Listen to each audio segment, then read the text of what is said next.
বনে আজ দেখলাম কৃষ্ণ কথা বলবে শকুনে।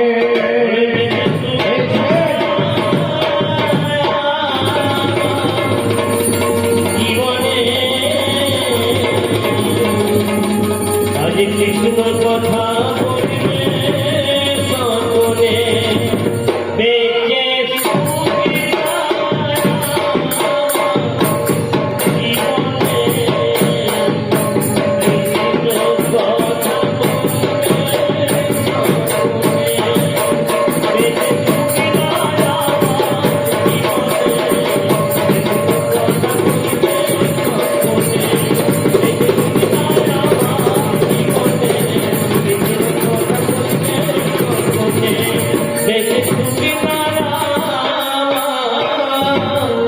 তোমার যা কথাবার্তা আপনারা শুনলেন, মহাভারতের মাঝখানে গানও শুনলেন, ওরা কি গীতা অর্জুনকে শুনলেন? আপনারা যারা গীতা শ্রবণ করেন তাদের ফল কি জানেন? কিছু মনে করেন না আমার কথা, আমার ভূমিকা খারাপ। আজকে আমাকে কিছু নিতেই হবে, উপায় নাই, আমার ভূমিকাটা খারাপ। এই গীতা শ্রবণের ফল কি হয় জানেন আপনারা? ভগবানের মুখাবিষ্কৃত বাণী হচ্ছে গীতা। সেই গীতাটা শ্রবণ করেছিলেন প্রথম অর্জুন। অর্জুন শ্রবণ করার পরে তার জায়গা হলো নরকে। আচ্ছা বলতে পারেন ওর মুখে তো আমি শুনি, আমার জায়গা কোথাও হবে? উল্টো পাল্টা বলে মানব না, আমি দুর্যোধন, ওর সব আমি বিশ্বাস করি না। ওরে কত টিয়া ময়না খাবার পাই না, কত টিয়া ময়না খাবার পাই না, বাবা ছুটছে গো ভাত গায়ে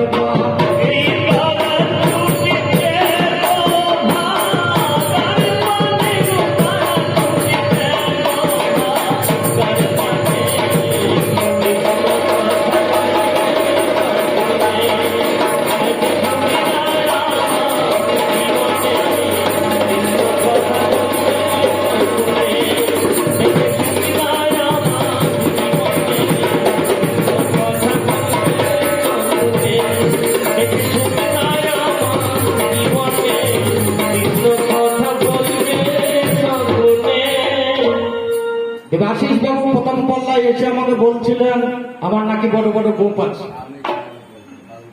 আচ্ছা আমাদের একটা দেবতা আছে যার নাম হচ্ছে গণপতি, গণেশ। মনে করেন ও যদি বলে আমি গোপ রাখবো, হবে? চিন্তা করেন মনে মনে, আমাদের যে গণেশ গণপতি, ও যদি কোনোদিন ভাবে গোপ রাখবো, তার গোপ রাখার জায়গা আছে? ওটা মরদ জানা যায় মোচে, আর ধান জানা যায় ঘুরছে। এ গান হচ্ছে কবি গান, হচ্ছে লড়াইয়ের গান। যদি একটু পুরুষ আকার না থাকে, সে আবার লড়াই কি করবে? রাম ছাগলে গাড়িতে গাড়ি হাজির হবে লম্বা দাড়ি।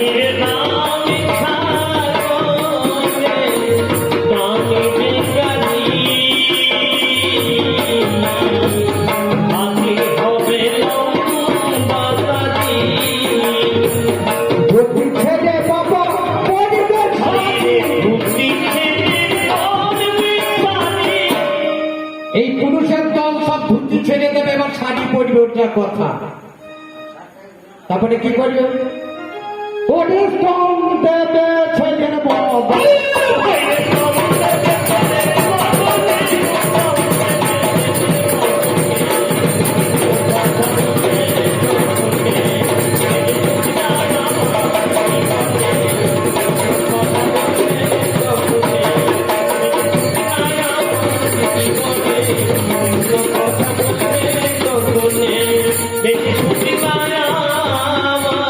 কেন মরেছিল বিশ্বদেব? সোনা আমার কাছে, নিজের কাছে নিজের বাবা, সে তো মরিয়ে গেছে। আপনারা জানেন কাশীগঞ্জে স্বয়ংবরে যেদিন করিয়েছিল, সবে টাকা নিমন্ত্রণ সেদিন দিয়ে দিল, কিন্তু হস্তিনা রাজা বাবা নিমন্ত্রণ নাই। চিন্তা চিন্তায় পড়ে গেছে আমরি বালায়। কাশিরাজে সেদিন আমার চিন্তা করলো মনে, কেন কই বন্ধের নিমন্ত্রণ দেবে বিশ্বদিনে। চিন্তা করুন, নিমন্ত্রণ দিচ্ছে না হস্তিনাকে, কেন? এদের যে রাজমাতা সে হচ্ছে কৈবর্তের মেয়ে। মৎস্যগন্ধা যাদের নামে সবার আছে জানা, এদের ঘরে আমার মেয়ে দেবত যাবে। এই কথা যখন আমার শুনতে পেল কানে, বিশ্বদেব উঠে গেলেন মুখের মাঝখানে। ছুটতে ছুটতে বিশ্বদেবের কাছে কামে যায়। তিন কন্যা হরণ করে বলবো না বর্ণনা। তিন কন্যা রথে করে ঘরে নিয়ে গেল, ভাইয়ের সঙ্গে বিবাহ তাদের দিকে গেল। অম্বিকায় অম্বালিকা মেনে নিল ভাই, অম্বালিমায় মেনে এটা মানার কথা নয়। অম্বালিমার সেই কথা মানে না। তোমায় আমি বিয়ে করবো জানাই সময় না। বিশ্ব বলে ওই কথাটা হবার উপায় নাই। বাবার কাছে প্রতিজ্ঞায় আছে মহাশয়, আমার পিতার কাছে যখন প্রতিজ্ঞা করলাম বিবাহ করবো না তোমারে জানালাম। মেয়েটা বাবা কিছু স্থির না করে চলে গেল সেদিন বাবা গুরুদেবের ভাবে। আমি যাদের পড়েছিলাম চিন্তা করা যায়, তার সঙ্গে পৌঁছাইল বলবো না অন্যায়। আর সঙ্গে গিয়ে গুরুচরণ যতনে ধরিল, আমায় তুমি রক্ষা করো, তুমি শুনে চলো। তোমার শিষ্য ভিষ্য সবার আছে জানা, অন্যায় করিয়েছে গুরু মিথ্যা তো বলবো না। আমার পানি গ্রহণ করিয়েছে জনে আনিল, আজে দিকে করবো না সে তো বলিয়ে গেল। গুরুদেবের সঙ্গ করিয়ে নিয়ে গেছে, বিশ্বদেবের বিয়ে করে না যাবে আপনাদের কাছে। এটা কোনো রায়ে চিন্তা করলো মনে, গুরুদেবের চরণ ভাবে সেদিন সেই ফলে। গুরু বলে কোনো চিন্তা করো না বিশ্বের সঙ্গে বিয়ে দেবো জানাই সময় না। বিশ্বকে বলে তুমি আমার মনে জন, বললো আমি ভক্ত তোমার জানাই নিবেদন। তুমি আমার ভগবানের অত্যন্ত পূজারি, তোমার কাছে দেখতে আমি জানাই প্রকাশ করি। আমি যদি ভগবানের তোমার বাসা হয়, এই মেয়েটা বিয়ে করো তোমারে জানাই। আমি হলাম অপারকে তা তো হবে না, আমার সঙ্গে যুদ্ধ করো তোমার নাই জানা। আমার সঙ্গে যুদ্ধ করে ওরে বাসা ধন, তবেই বুঝতে পারবি এই গুরুর মরণ। গুরু শেষে সেদিন বাবা মহারণে হলো, গুরুদেবের শিষ্যের সাথে পরাজিত হলো। গুরুদেবের কাছে শিষ্য হেরে গেল ভাই, শিষ্যের কাছে গুরুদেবে হেরে গেল ভাই। নেই এটা দেখলো আমার আত্ম উপায় নাই, পুনরায় এখন সুরাতে নাচ শোনাতে গেল। একটা বাবা অন্নকুণ্ড তৈরি করে দিল, অন্নকুণ্ডের মধ্যে সেদিন ভাব দিয়ে দেয়, ওদের খ্রিস্টান হত্যা কাজে হব তোমার বেজা। এই অম্বা আগুনে ঝাঁপ দিল, পরে জন্মে আমি যেন বিশ্ব হত্যাকারী হয়ে জন্মালো শ্রীখণ্ডী, যার জন্য বিশ্ব বধ হয়েছে।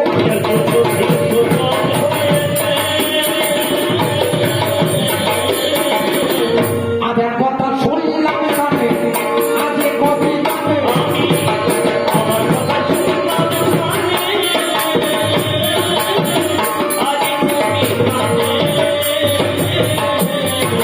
দ্রোণাচার্য বধ হয়েছে, সবাই শুনলেন না।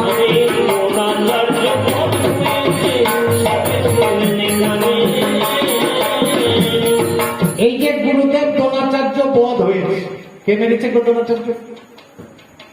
অর্জুন মেরেছে না? মেরেছে অর্জুন, কিন্তু মরার কারণ হচ্ছে দ্রোণাচার্য নিজে। এক লক্ষ নামেছে, শিক্ষা করতে গেল, এই জন্য ধনুরাধের পুত্র জানেন সুধী জন্ম। এই জন্য ধনুর পুত্র গুরুর কাছে যায়, তো বলে আমার গুরুদেব তোমাদের জানা। গুরু আমাকে একটু শিক্ষা দেবেন। বলে তুমি কে? বলে আমি ব্যাধের নন্দ, আমার বাবার নাম হিরণ্যধনু, আমার নাম এক লক্ষ। বলে আমি তো ব্যাধের ছেলেকে শিক্ষা দিলাম। ছুটে চলে গেলেন, জঙ্গলের মাঝখানে একটা গুরু মূর্তি তৈরি করলেন, দ্রোণাচার্যের মূর্তি। সেখানে বসে বসে তপস্যা করছে, সাধনা করছেন, অস্ত্র শিক্ষা হয়ে গেছে। এদিকে অর্জুন গুরুদেবকে সঙ্গে করে নিয়ে ওই বাগানে গিয়েছে। একটা কুকুর ছিল সঙ্গে, একে অপরকে দেখে যখন আওয়াজ করছে ধ্যান ভঙ্গ হয়েছে, একটা বান মেরেছে। এই বানটার নাম হচ্ছে শব্দ বেঁধে গেছে। কুকুরটা মরবে না, কুকুরটার মুখে ঘা হবে না, এবং কুকুরটার আওয়াজটা বন্ধ হয়ে যাবে। আপনারা পড়েছেন ক্লাস 7-এ, এখন ছেলেদের ওটা নেই। আমাদের সময় ছিল না মরিল কুকুর, না হইল মুখে ঘা, বান মাত্র স্তব্ধ হলো কুকুরের গা। আমরা পড়েছি। তাহলে কুকুরে আওয়াজ বন্ধ হয়ে গেছে, যখন কুকুরটা ফিরে এলো দেখছে কুকুরটা কথা বলল, অর্জুন বলে বান তো 3 জন ছাড়া কেউ জানে না। কে জানে? একমাত্র জানে ভীষ্ম, আর একজন জানে সে হচ্ছে দ্রোণাচার্য, আর একজন জানে সেটা হচ্ছে আমি, মানে অর্জুন নিজে নিজে ভাবছে। আর তো কেউ জানে। এবার কে জানলো? গুরুদেবকে জিজ্ঞেস করছে, আপনি কি আপনার কোন শিষ্য তৈরি করছেন যে বানটা শিখিয়েছি? বলছে না। চলো চলো দুজনে যাই, ভাই চলো চলো চলো দুজনে যাই, জঙ্গলে থেকে বাইরে দেখে নেবো, জঙ্গলে থেকে মায়াতে দেখে নেবো, চলো দেখি কথা কাজে যাই। চলো দেখি কথা কানে যাই। গিয়ে দেখছে একটা একলব্য বসে আছে। বলে তুমি কে? বলে আমি একলব্য। এবার তুমি শিখলে কোথা? বলে দেখতে পাচ্ছ না আমার গুরুদেব বসে, আমি দ্রোণাচার্যের কাছে বান শিখেছি। অর্জুন তাড়াতাড়ি বলছে, গুরুদেব তাহলে গুরু দক্ষিণা তো নেই। গুরুদেব দেখলে আমার আর মান থাকে না, একটা নিচু জাতির ছেলে এত বড় শিক্ষা অর্জন করেছে। বলে গুরু দক্ষিণা তুমি দেবে? বলে গুরুদেব আপনি আমার প্রাণ চাইলে আমি আপনার চরণে দিই, অসুবিধা কিছু না। বলে তুমি এক কাজ কর, তোমার এই বিদ্যমগুলিটা কেটে দাও। বিদ্যমগুলিটা যখনই কেটে দিলেন, কাটার সঙ্গে সঙ্গে গুরুদেবের চরণে যখনই দিয়েছেন, ওই গুলিটা লাভ নেবে অর্জুনের অক্ষরিক টুনির উপরে বসে গেল। এই বান লাগবে কবে? যেদিন দ্রোণাচার্য যুদ্ধে যাবে, যেদিন দ্রোণাচার্যের পতন হবে, সেদিন এই বান দিয়ে ধনুকের ছিলা। তুমি যেমন অন্যায় করেছো, এই অন্যায়ের প্রতিশোধে তুমি পাবে।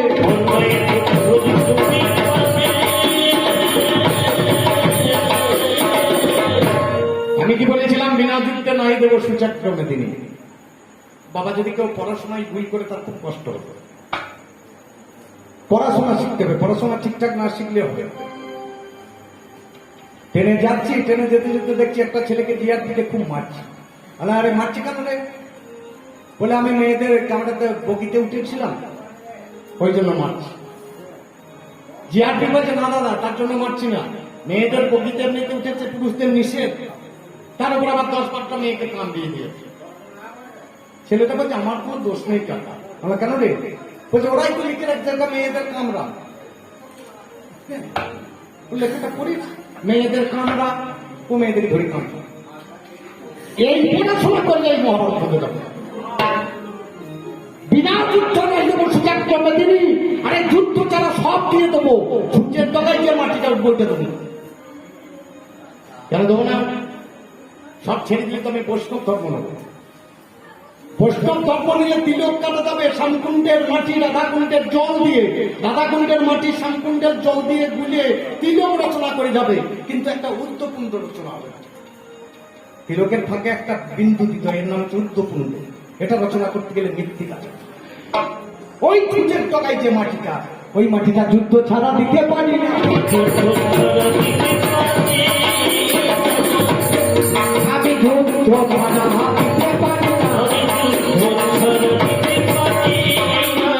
এটা একটা দিক। অন্যদিকে চলুন। আচ্ছা বলুন, আমার একটা ভাই, সে ভগবানকে পেয়ে গেছে। আমি আবার জমি সম্পত্তি ধন সম্পত্তি দিয়ে তাকে এই বিষয় আবার আনবো? আমার ভাই হচ্ছে সে ভগবানকে পেয়ে গেছে, বলুন আর বিষয় বিষ দিয়ে তাকে ঢোকাবো? আমার বড় দাদা হিসাবে আমার সেটা উচিত হবে? আমি উচিত মনে করি, যার জন্য দেব না।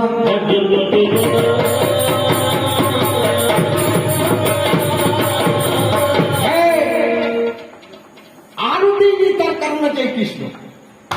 আমার বাবারা 2 ভাই, আমাদের 25 বিঘা জমি, তাহলে 12.5 বিঘা করে মালিক। কেউ যদি এসে বলে আমাকে 5খানি গ্রাম দাও, তাহলে যে জানতে পারে জন্মে ঠিক না। কেউ যদি কম সম্পত্তি চায়, তাহলে দেখবেন এদের কিছু গলত আছে। খুব চিন্তা করুন, কোন বংশজাত এদের নাম হবে কৌরব। আমরা কৌরব বংশজাত, আর এরা এদের কি বলে? কৌরব বলে বলে না তো, এদের কি বলে? পাণ্ডব বলে। তাহলে যারা কুরু বংশজাত নয় তারা সম্পত্তি পাবে না।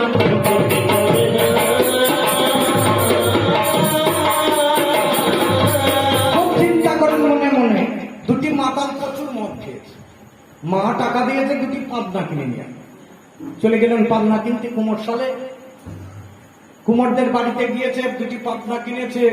ছোট ভাইয়ের নেশা বেশি হয়েছে, মাঝ রাস্তায় এসে পাবনাটা ভেঙে দিল। বড় ভাই বলছে, ভাই তুই ভেঙে দিলি, আমি কিন্তু নিয়ে যাব। নিয়ে এসে বাড়ি ঢুকতে গিয়ে দরজায় ঢুকি বলছে, মা তোমার পান্না। আচ্ছা বলুন, দুজনের মধ্যে পাতনা কার ভালো হলো? যে মাঠে ভেঙেছে তার, না যে বাড়িতে ভেঙেছে তার? কর্ম ভেঙেছিল মাঠে। ভানুমতিকে জয় করে আনতে আনতে মাঝ রাস্তায় আমাকে দিয়েছিল। আর অর্জুন এই পান্না ভেঙে বাড়িতে ভেঙেছে।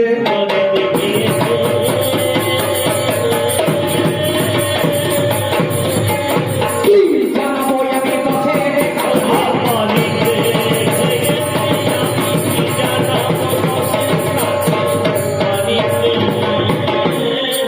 ওরে আমার বাবা অন্ধ ভীতরাষ্ট্র। আচ্ছা আপনারা জানেন আমার বাবা রাজা নয়, আমার বাবা তো অন্ধ, দেখতে পাই না, সে রাজ্য কি করে চালাবে? তাহলে আমার কাকা বাবু রাজা, তার আবার দুটি স্ত্রী, একটা কুন্তি একটা মাতৃ। কুন্তিকে বাড়িতে রেখে মাতৃকে নিয়ে এসে বনগমনে চলে গেল। তার একটা অভিশাপ ছিল, সে যদি কোনোদিন রমণী সঙ্গ করে সে মারা যাবে। চলে গেলেন, তাহলে রাজা হওয়ার লোক না, দাদারা বনবাসে। আচ্ছা বললেন, কেউ যদি রাজা হয় সেই রাজ্য থেকে কেউ কোনো অংশ দিতে পারে না? ও নিজে নিজে বুঝতে পারছে না। আমি অঙ্গরাজ্য দান করেছিলাম আমার বন্ধু, তাকে দিয়েছিলাম কর্ণকে। আমার এই অঙ্গরাজ্য আমি দান করে দিয়েছি কর্ণকে। তাকে এই অঙ্গরাজ্যের রাজাকে কর্ণ। এই যে অঙ্গরাজ্য, এই অঙ্গরাজ্যের রাজা হচ্ছে কর্ণ। এই কর্ণকে দান করে না দিতে পারলে তার হবে না। আমি যেমন সমতরিতে দান করে দিয়েছি, আমার বাবা যেমন দিয়ে দিয়েছে সমতরি, তো সবাই তো দান করে বসে আছে। তাহলে যা সম্পত্তি সে নিজে নিজে দান করে দিয়ে তো অঙ্গরাজ্য দান করেছে, এর বাবার সম্পত্তি তার দান করতে দেয়। এটা অঙ্গরাজ্য নিজের সম্পত্তি, আমি দান দিয়ে দিয়েছি।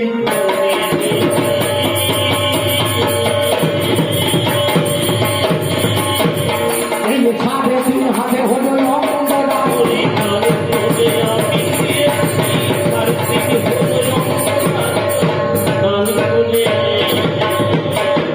আমি শুনলাম না কেন আমার মা খারাপ লোক ছিল, আমার মায়ের জন্য ছেলেটাকে একটা যুক্তি দিচ্ছিল। আমি শুনলাম একটা ছেলে পড়তে গিয়েছে, সে এখন জমিতে একটা বেগুন তুলে এনেছিল, যে বাবা বেগুন তো পেলি, কাল লঙ্কা নেই ওই জমিতে, কালে নেই, তারপর থেকে লঙ্কা তুলেছে। ওই যারা ওই জমিতে আদা লাগাইনি, তাহলে এক যাচ্ছিল। ছেলে চোর হচ্ছে, বড় হচ্ছে, বড় হতে ওয়ার্ডেন বেকার। তারপর একদিন ধরা পড়েছে, ফাঁসির মঞ্চে তুলে দিয়েছে। বলে তোর মাকে ডাক। বলে আমি কি দেখবি বাবা? বলে আমার মায়ের সঙ্গে একটা দেখা করবো। মাকে নিয়ে এলো, মা বললো মা কাছে এসে তোমার কানে কানে একটা কথা বলো। মা কাছে এসে তখন কানে কান দিয়েছে। বলে আমার কানে কান দিয়ে বলি কেন?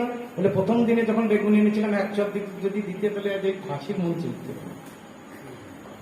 ঘটনাটা ঠিক, কিন্তু আমার মা যে কাপ পড়বেন বসে আছে। আমি কি চুরি করলাম না কি করলাম আমার মা দেখতে পেল না।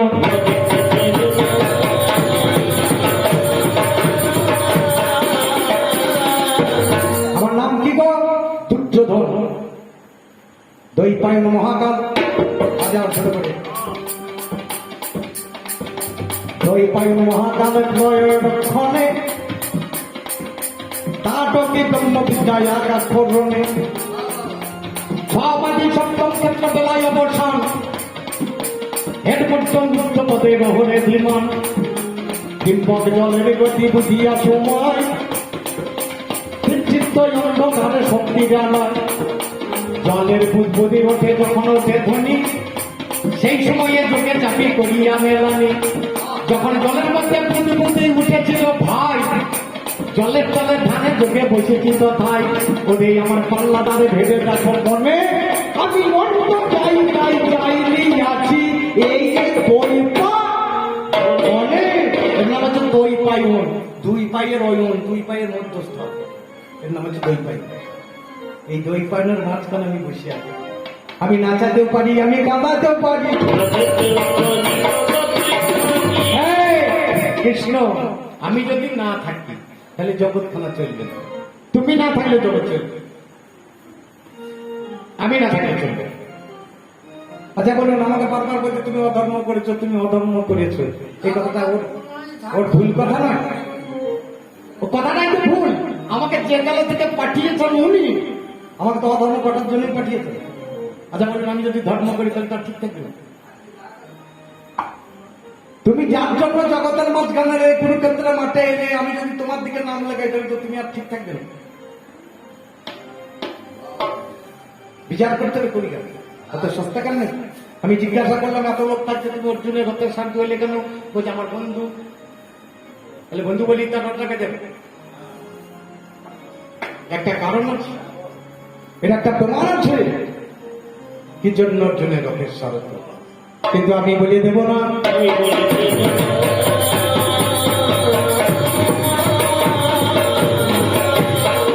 কেন বলে দেব না? আমার তো বাবা ডবল পয়সা দেবে না। আমি তো এক পক্ষে পয়সা দেবো, আমি তো ডবল কথা বলবো। আমার উত্তর আমি করে দেবে।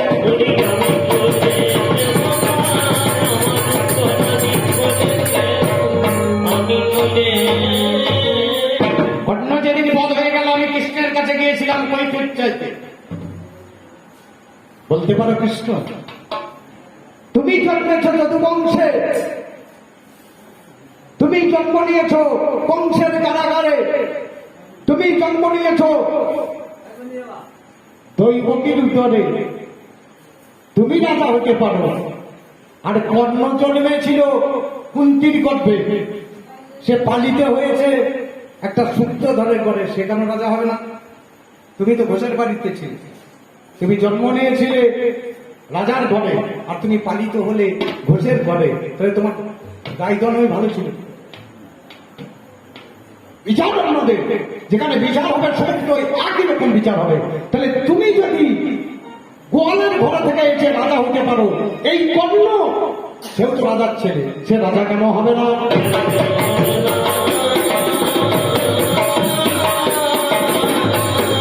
সেদিন মাথা নামিয়ে দাঁড়িয়েছিল এই কৃষ্ণ। আমি জানি এর উত্তর তোমার কাছে নেই। বিশ্ববধ তুমি করেছো, দ্রোণাচার্যবধ তুমি করিয়েছ, সেটাও বড় কথা না। একটা কথাই আছে দেখবেন, ভাগ্নে যার অভিমন্যু, সে ছেলেটাও মারা গেল, সেও বেঁচে থাকলো। যে পক্ষে ভগবান স্বয়ং, যার ভাগ্নে, সেও মরে যায়। আচ্ছা বলুন, সঙ্গ ধরে রঙ্গ ধরে লোকে বলে এক সংসারী। আমি যদি সাধু বাবার সঙ্গে সবসময় মেলামেশা করে আমি সাধু হব? সঙ্গগুলো কিছু হয় না। একটা কাল সাপকে যদি চন্দন গাছের ভিতরে ভরে রাখেন, তার বিষ দূরে যাবে না। একটা চন্দনের বনে যদি সিংহ ছেড়ে রাখেন, তার হিংসা যাবে না। সঙ্গগুলো কিছু হয় না। যার হবার তার হয়ে আছে, যার হবে না তার হবে না। তুমি যতই বলো, তোমার পক্ষে যত লোক ছিল সে কেউ তো নেই, মাত্র 7 জন। পঞ্চপাণ্ডব, প্রাণ, অপান, সমান, উদান, দান, জীবাত্মা, পরমাত্মা, ভগবান কৃষ্ণ, তার সারথী সাত্তকী বেজে আছে। তোমাদের পক্ষে ছিল 7 অক্ষয়ণী সেনা, আর আমাদের পক্ষে ছিল 11 অক্ষয়ণী সেনা। চক্ষু, কর্ণ, নাসিকা, জিহ্বা, স্তন, বাক, পানি, পাতবায়ু, উপস্থ 10, আর ছিল মূল, যার নাম হচ্ছে রাজা দুর্যোধন। একদিকে 11, একদিকে 7। এই নিয়ে যুদ্ধ। কুশব্দে অন্ধকার, রু শব্দে আলো। কুরুক্ষেত্রের মাঠে তুমি জ্ঞানের বাতি জানো। তুমি যদি সেই কৃষ্ণ, তুমি বলতে পারো। একদিন যুদ্ধের প্রথম দিন একটা বালক এসেছে, সেই বালকের মাথাটা তোমার তো অস্ত্র ধরার কথা ছিল, কেটে দিলে। দুঃখ হলো মনে মনে। আমাকে তুমি বলছো এতটাই আমি সব জায়গায় অন্যায় করেছি, কিন্তু আমি অন্যায় কিছু বুঝি না।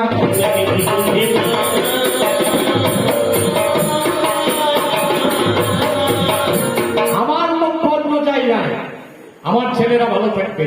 আমি একদিন যাচ্ছিলাম রাস্তায় যেতে যেতে একটা বটবৃক্ষের তলায় দাঁড়িয়েছিলাম। আমার মামার সম্মানীকে করেছি আমি মন্ত্রী। মন্ত্রী করার একটা কারণ থাকবে, যাকে মন্ত্রী করতে হবে তার জন্য একটা যুক্তি তর্ক থাকবে, তার কারণ থাকবে, তার জ্ঞান থাকবে, তার বুদ্ধি থাকবে।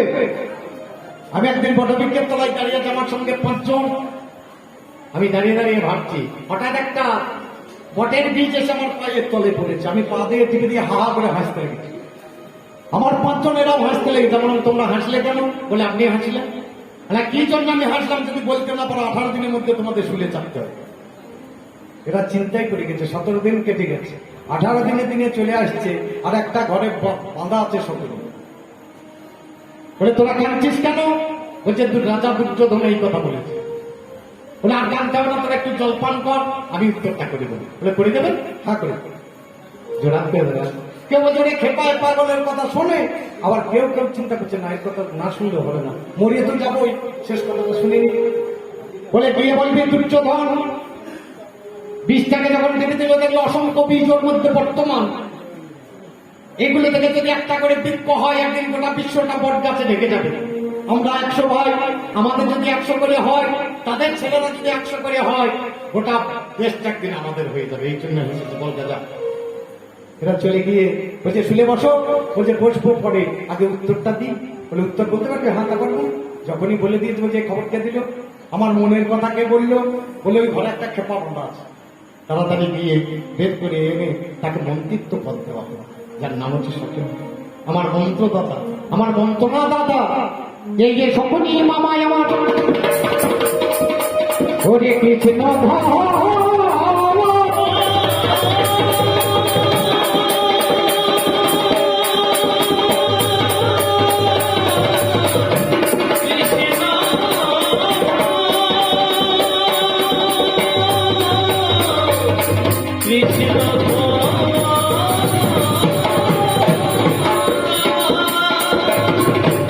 তোমার কাছে দিয়ে যাইয়া যে তাহার বিবরণ,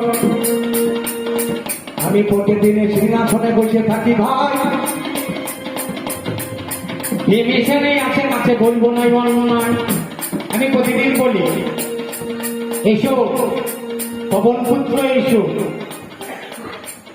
একদিন এসে হঠাৎ এই কৃষ্ণ শিখিয়ে দিয়ে যাকে গিয়ে বলবে, এলাম ছাগলের বেটা, এলাম। খুব চিন্তা করি। আমি বললাম, এসো পবন পুত্র। বলছে, এলাম আনন্দ। মানে ছাগলের বেটা। আমার মনে বড় লেগেছে,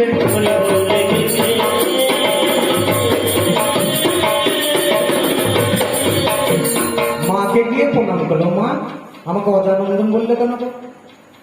তো বলছে, সবাই তো বাবা ছাগলেরই বেটা, সবাই তো ছাগলেরই বেটা, তা তুই হতে খেতে কে? বুঝলাম না। বলে, ছাগলের বেটা, ছাগলের বেটা। বাচ্চা গল, যা কোনদিন খুব বেরোয়নি, জীবনে বেরোবে না। এ তো বাচ্চা গল কৃষ্ণ, তাহলে ছাগলের বেটা, আমরা তো সবাই তারই বেটা, অসুবিধা কিছু না। এই ছাগলের কথা সেজে আমার মাকে বিয়ে করতে গেছে। প্রমাণ করে নেন, মহাভারত লিখছে ধর্ম গিয়েছে, যথা কৃষ্ণ তথা ধর্ম। আর যথা ধর্ম তথা ধর্ম, তাহলে যেখানে ধর্ম সেখানে কৃষ্ণ। তাহলে কে গিয়েছিল আমার মাকে বিয়ে করতে? কৃষ্ণ। ছাগলের কথা ধরি, তাহলে আমরা জানি, আমার মা জানে, কিন্তু আমার মা নেই। তাহলে এটা তো সহ্য করা যাবে না। এবার দাদু ভাইয়ের কাছে গেলাম, মামাদের নিমন্ত্রণ দিলাম। একটা গৃহণীর মানে করে তাতে হয়েছিলাম। একজনের খাবার দিতাম, একজনের জল, ধানে ছিটিয়ে দিতাম, বাবা জানাই অভিজ্ঞ। আমার দাদু সুপর্ণা জ্যোতিষী ছিল। ও বাবা রে, দাদু ভাই কোন কর্ম করল? আমার বাবার মণিকাঞ্চন নামে ছিল ভাই। শকুনি বলেছি, বলবো না, নাম হচ্ছে মণিকাঞ্চন, এখন নাম শকুনি হয়েছে। নিজের কোণে, লোকের কোণে ধান ফুটে ফুটে চাল বের করে একে খাওয়াচ্ছে, আর বারে বারে বলছো যে অন্যায় করেছে তার প্রতিশোধ নেবে। আমি মাঝে মাঝে শুনতাম আর হাসতাম। আমার বাবা একদিন আমার দাদুভাইকে জিজ্ঞেস করছে, আমি প্রতিশোধ নেবো, কি করবে? বলে, পাশা খেলবি। বলে, একটা পাশা তৈরি করবি। বলে পাশা কেমন করে হবে? বলে আমার বক্ষের হাড় থেকে তৈরি করে নিবি দুটি পাশা। বক্ষের আগে দুটি পাশা। বলে একটা বাবার যদি যোগ্য পুত্র মারা যায় তার বাম পাঁজরের একটা হাড় ফুটো হয়ে যাবে। 42টা ছেলে মারা যাওয়ার পর আমি মারা যাব। যখন ধ্বংসস্তূপ হয়ে যাবে, মাংসগুলো গলে যাবে, চর্ম চলে যাবে, হাড়গুলো পড়ে থাকবে, হাড়গুলো খুঁজে খুঁজে বেড়াবে। যে হাড়ের মাঝখানে 42টা ছিদ্র থাকবে সেই হাড়টা হাতে তুললেই দেখবি দুই ভাগ হবে। দুটি পাশা তৈরি হবে। একটা লুডুর গুটি ধরুন, একদিকে 6, তারপরের দিকে 5, 6 5 11, তারপরে 4, 11 আর 4 15, তারপরে 3 18, তারপরে 2 20, তারপরে 1 21। তাহলে পাশা খেলতে গেলে এক একটা দিকে বাবা 21টি করে লাগবে। তাছাড়া হবে না। তাহলে ওই 22 ছিদ্রের মধ্যে দুখানি পাশা তৈরি হবে। 21টি পাশা তৈরি হয়ে গেল। 42টি দুটি তৈরি হল। একটাতে ভরা হলো গিরগিটি, একটাতে ভরা গেল ঘুরঘুরি, যেটা ঘুরঘুরি ঘুরছে। এই পাশা খেলতে জানতেন, প্রথম খেলেছিলেন আমার মহাদেব আর দুর্গা মা।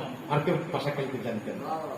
আপনারা লক্ষ্য করে দেখবেন, ঘুরঘুরে আর টিকটিকি, টিকটিকিকে দেখলেই ঘুরঘুরে জড়ো হবে। টিকটিকিকে দেখলেই ঘুরঘুরে ভয় করে। যারা যেমন ভাবে বোঝেন তারা তেমন ভাবে বুঝুন, যারা তত্ত্ব বোঝেন তত্ত্বে বুঝুন, যারা শাস্ত্রে বোঝেন তারা শাস্ত্রে বুঝুন। টিকটিকি দেখলেই ঘুরঘুরে বাবা জড়ো হবে। আর করার কিছু থাকে না।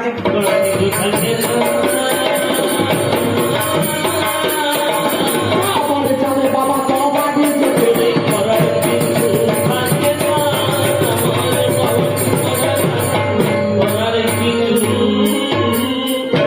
যখনই আমি বলি মামা বলে জিতেছি, আমি তখন তলায় তলায় হাসি। কারণ কি বলুন, আমি যে কাজের জন্য এসেছি আমার লাইনটা বোধহয় ঠিক রয়েছে।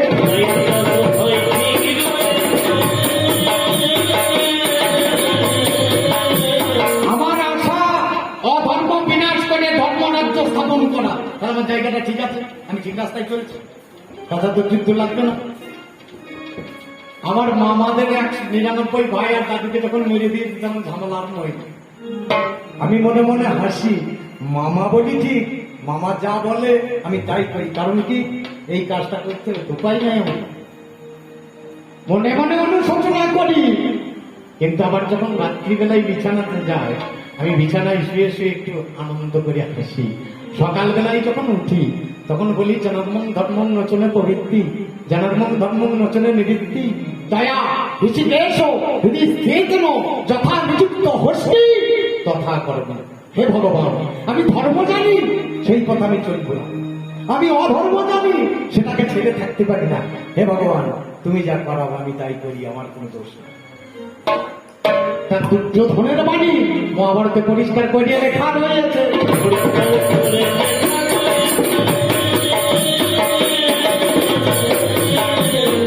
এই থেকে একটা জিজ্ঞাসা করেছে, আপনারা জানেন জিজ্ঞাসাটা কতটা ঠিক আমি জানি না।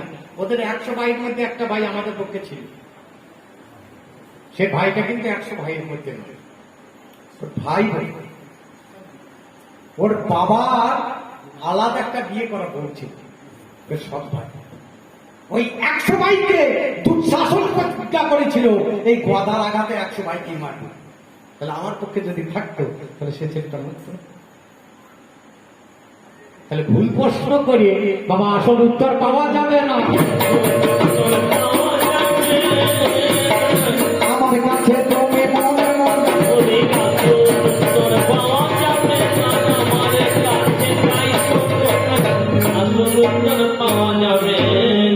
বাবা কত গুণী জনার মনে হবে এই মাঠের পরে। কত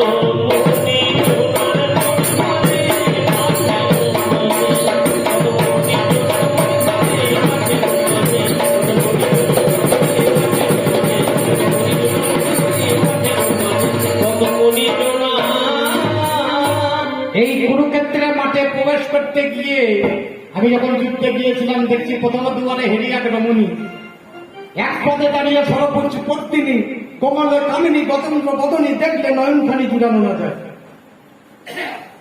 কুরুক্ষেত্রের মাঠে ঢুকতে গিয়ে আমি আটকে উঠেছি, বলছি বাবার এই একটা নারী দেখতে পেলাম, সে সাংঘাতিক রূপ।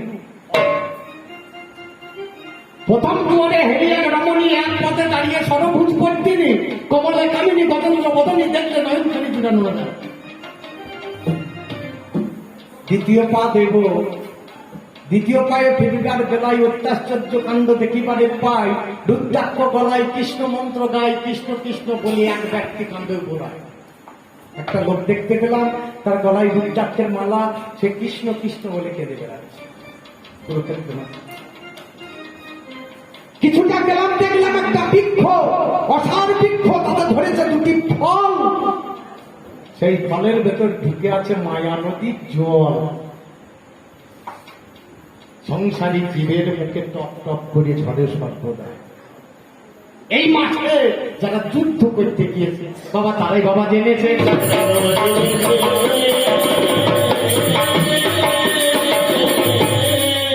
তাহলে কত মনি জনার মনে হবে এই মাঠে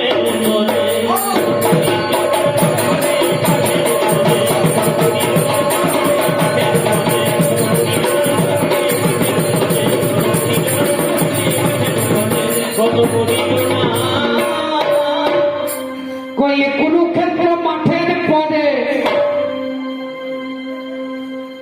যদি কেউ যুদ্ধ করতে না জানে, যোদ্ধা হয়ে যদি যুদ্ধ না করে, তাহলে তার বৃথায় আসা সঙ্গে ভয়ে ভয়ে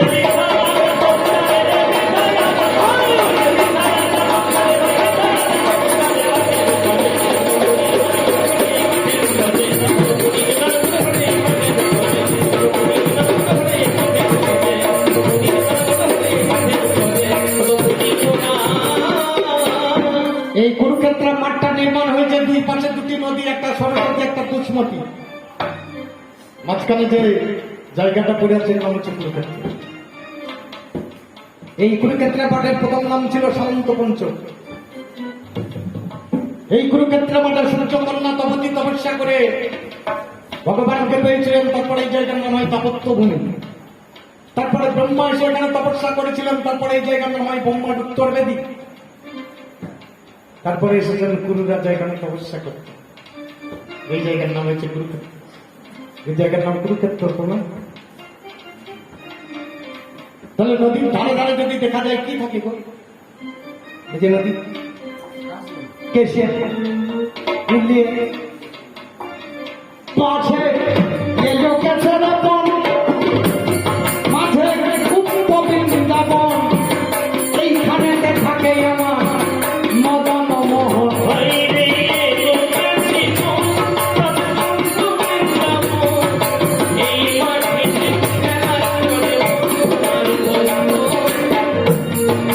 এই মাঠে দক্ষিণ দিকে একটা দ্বীপ আছে, আমি যার তলায় ডুবেছিলাম। এর একটা পার আছে, এই একটা সরোবর, দই পায়নের গ্রাম। সেটাই আছে একদিকে হয় না মন্ত্রী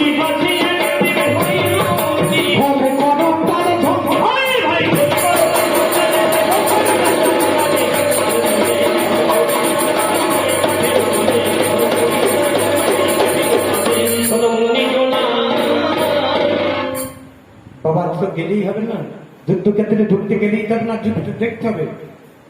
সব জায়গায় তার বাবা গেট থাকে না। এই যে এখানে এসেছি, এর চারিদিকে দেখুন রেলিং মারা আছে, কিন্তু কোনখানে গেট খুঁজে নিতে হবে, সব জায়গায় তো ঢোকা যাবে। কপাটের পাট কেমন হয় গো? দরজা দেখুন উঁচু নিচু পাট, একটা উঁচু থেকে একটা নিচু থাকলে তবে তো কপাটটা লাগবে। কপাটের উঁচু নিচু পাট রয়েছে ধরে মেরে কপাট, কপাট খুলে দেখতে পাবি কুরুক্ষেত্রের মাঠ।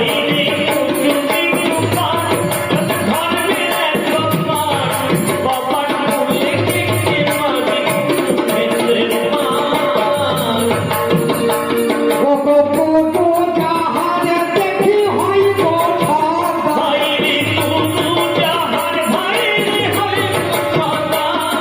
ওরে হাত ধরে যায় বাড়ি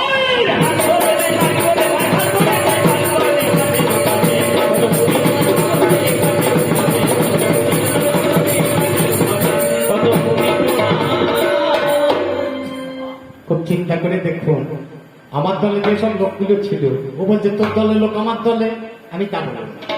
মামা জানো তাই মশাই তুমি জানো যার নাম মাত্র অধিপতি নকুলে সহদেবের মামা যেজন ছিল আমার দলে এসে তারা নাম লেখিয়ে দিল রাস্তা মাঝে চলে যাই এমন সময় সকলে মামাই আমার বুদ্ধি যোগায় থাকলে পাণ্ডবদের মামা আসছে কাজ করলে হতো না ঠিক আছে মাঝখানে একটা ঘর করো সেখানে খাওয়া দাওয়ার ব্যবস্থা করো মামাই লোকে খাওয়াইতো সুন্দর করে ঘরে খানা নির্মাণ করে নিলাম মামাকে যত্ন করে আমি যে খাওয়ালাম আমাদের তো এই ভাগ্নে যত যত্ন করে যুদ্ধে যাবো ওই ভাগ্নের পক্ষে আমি ঘুরি তাহলে আমি খারাপ লোক আমি খারাপ হলে ওর মামা আমার দলে কেন পিতামহ ভীষ্ম আমি যদি খারাপ লোক অর্জুনকে দলে না গিয়ে আমার দলে কেন গুরুদেব দ্রোণাচার্য যে অর্জুনকে সব থেকে বেশি ভালোবাসতেন সে অর্জুনের দলে না গিয়ে আমার দলে কেন যে ভালো কাজ করে সে ভালো ফল পায় না ওমা তোমাদের বাড়িতে যদি কোনো ব্রাহ্মণ আসে তাকে কোনোদিন ভিক্ষা দিও না এখানে আবার বামুন পাড়ায় গান এসব বললাম মানে মায়ের দিকে যদি ভিক্ষা দেন তাহলে বাড়ি ঢুকতে দেবেন না যদি ঢুকতে দেন তাহলে বসতে বলবেন যদি বসতে বলেন তাহলে খেটিয়ে দেবেন আর যদি খেটিয়ে দেন তাহলে আমরা স্বামী আর মায়ের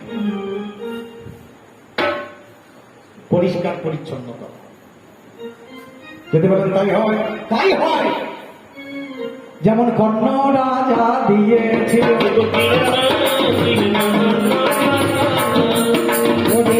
কর্ণ রাজা দিয়েছিল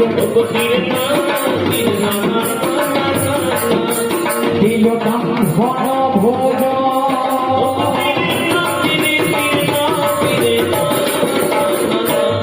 কর্ণ রাজার বাড়িতে ব্রাহ্মণ এসে বলছে আজকে সেবানো তোমার ঘরে বলে দেব বলেন কি খাবে বলে নরমাংস খাবে দেব অখণ্ড নরমাংস বলে দেব আবার মাংস বলে তুমি খণ্ড হয়েছে তোমার সন্তান হয়েছে তোমার হয়েছে বলে আমার অর্ধাঙ্গিনী দেবো বলে আমি নারী মাংস গ্রহণ করি না তোমার ঘরে কেতু হবে মানুষের হেতু তাদের কটনে করে দেবে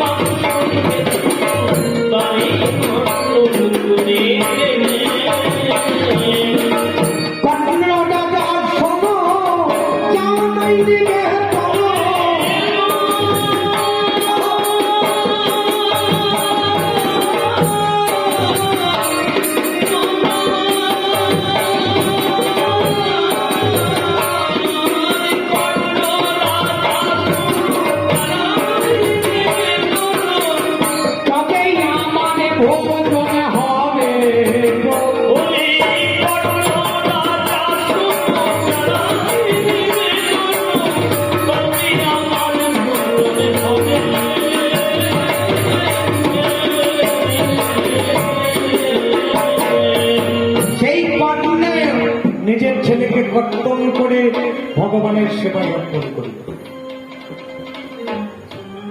সেই ভগবান কৃষ্ণ তুমি যার বাড়িতে তুমি তার ছেলের মানুষ সেবা নিতে গেলে নিজের ছেলেকে কর্তন করে তোমাকে দিতে গেল বিপক্ষ রথে তুমি বসে আছো কর্ণের রথের চাকা মাটিতে ঢুকে গিয়েছে হাত দিয়ে টানছে বলছে খানিক তেষ্ট অর্জুন আমি তোমার আশা মিটিয়ে দেবো কৃষ্ণ তখন বলছে অর্জুন এই সুযোগ ছাড়লে হবে না এক্ষুনি বললাম চিন্তা করি না না সে ভগবান সে কি অন্যায় করতে পারে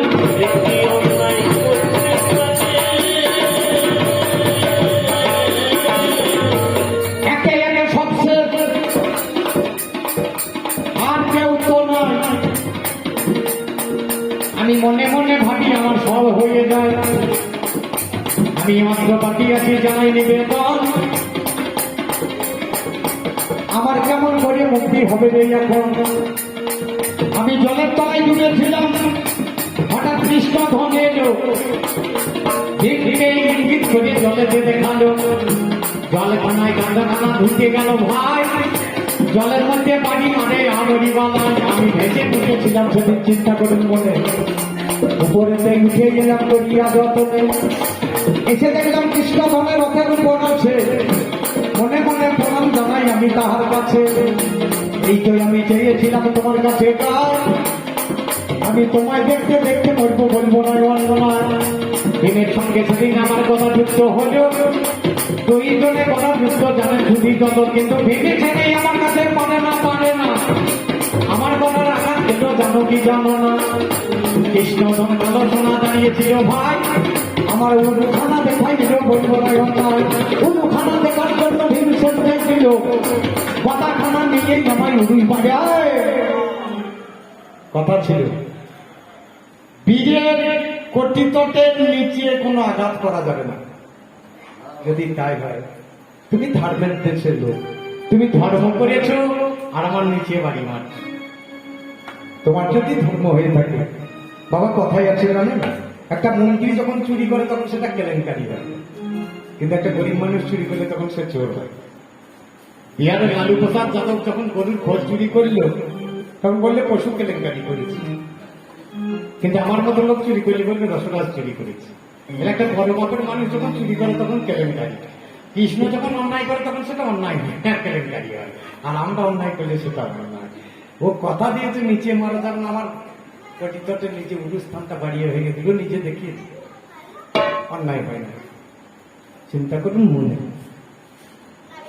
মাননীয় জনগণ বলতে বলতে অনেকটা চলে নাকি, এবার একটা মিলন গীতি করা ভালো না, একটু মিলন গীতি করা ভালো না? হ্যাঁ না শুনুন, এমন গান আছে। এই পৃথিবী, এই বসুন বসুন, এই পৃথিবী যখন পাপ পাঠ সইতে পারছে না, গাইছে বসুন, পাপ পাঠ সইতে পারছে না, তখন একবার গেলেন ব্রহ্মার কাছে। ব্রহ্মা গিয়ে বললেন, মাগো আমি পারবো না, তুমি এক কাজ করো, তুমি শিবের কাছে যাও। শিবের কাছে গেলেন, শিব বললেন আমি পারবো না। বলে মাগো তুমি এক কাজ করো, তুমি সেই অনন্ত সাই নারায়ণের কাছে যাও। ভগবান বললেন প্রথমে আমি যাবো বৃন্দাবনে, সেখানে কিছু কাজ আছে সেরে নেবো, তারপর যাবো মথুরায়, তারপর যাবো দ্বারকায়, এ দেবো তার জল, আপনারা দিকে দিকে জন্মাবেন। সব সাজানো হয়ে গেল, হঠাৎ মনে পড়ে গেল আমি যে যুদ্ধ লাগাবো আমার বিপক্ষে কে যাবে। তখন আমি এক পাশে বসেছিলাম, আমি কলি, আমি হাত তুলেছি, ঠাকুর কিছু যদি মনে না করেন, আমি আপনার বিপক্ষে যাবো, আপনার বিপক্ষে আমি অস্ত্র ধরবো, আমার আপনার ধর্মযুদ্ধে সাহায্য করার জন্য আপনার বিপক্ষে আমি যে কথা দিয়েছিলাম সে কথা ভগবানের কাছে পালন করার জন্য আমি ব্যস্ত।